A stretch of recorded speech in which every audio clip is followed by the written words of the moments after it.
Ang programang ito ay hatid sa inyo ng Air 21. Sagot ko, padala mo!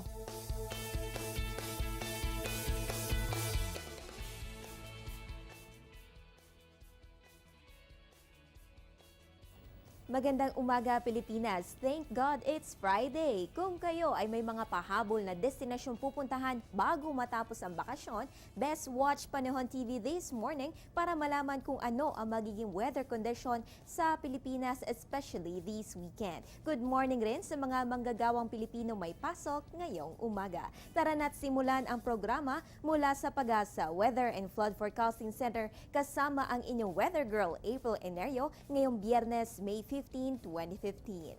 Dahil sa maganda nga ang panahon sa Pilipinas, suwak na mag-road trip papunta sa probinsya ng Quezon. Kilala ang Quezon para sa makulay nitong Pahiyas Festival tuwing Mayo. At sikat na sikat rin para sa kanilang katakam-takam na pansit habhab at masarap na pasalubong ang lukban longganisa. Para sa mga makikiisa sa Pahiyas Festival, narito ang 3-day weather forecast sa probinsya ng Quezon. Ayon sa Pag-asa, simula bukas hanggang sa Lunes, makakaranas po tayo ng fair weather condition. Pero syempre, mas mainam na maging handa kung posible magkaroon naman ng thunderstorm formation sa inyong lugar. Ang agwat ng temperatura ay nasa pagitan ng 24 to 33 degrees Celsius. Sa iba pang usapan, matapos ang pananalasa ni Bagyong Dodong sa Hilagang Luzon, bahagyang naibsan ang matinding init na naranasan sa naturang lugar. Ngayong maganda at mainit na naman ang weather condition, patuloy ang pagbabantay na pag-asa sa mga lugar na nakakaranas ng dry spell at drought. Ano nga ba ang pinagkaiba ng dalawang terminong ito?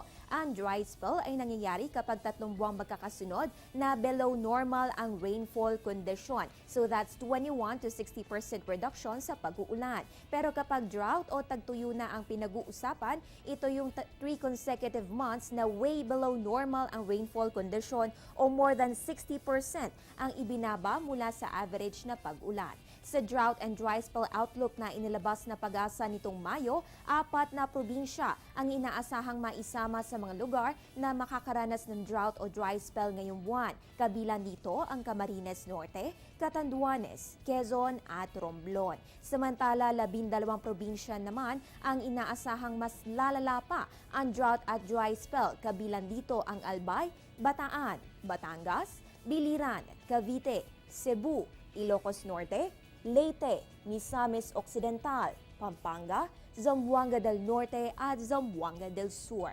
Ayon sa Pag-asa, ang mga probinsyang ito ay posible makaranas ng mas matinding tagtuyot ngayong Mayo pagkat ito ang peak ng hot and dry season sa bansa. Continuous monitoring naman tayo dito mismo sa Pag-asa hinggil sa development at epekto ng El Nino sa Pilipinas. Punta na tayo sa astronomical events ngayong Biyernes. Sisikat po si Haring Araw 5:28 ng umaga at lulubog naman 16 minutes makalipas ang alas 6 ng gabi. Ang moonrise po natin ay 2:54 na madaling araw. Ang moonset ay 3:30 ng hapon with moon illumination of 16%. Ngayong gabi nakatakda ang buwan sa Perigee State. Ito ay isang astronomical event kung saan ang buwan ay nasa pinakamalapit na distansya mula sa ating mundo.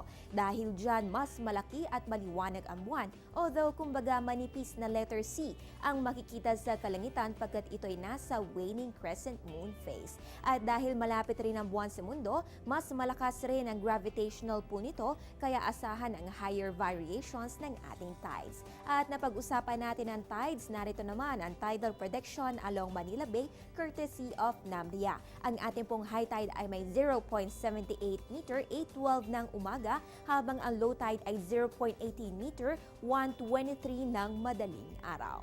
Mga paunang impormasyon pa lamang yan. Marami pa kaming ihahatid makalipas lamang ang ilang paalala.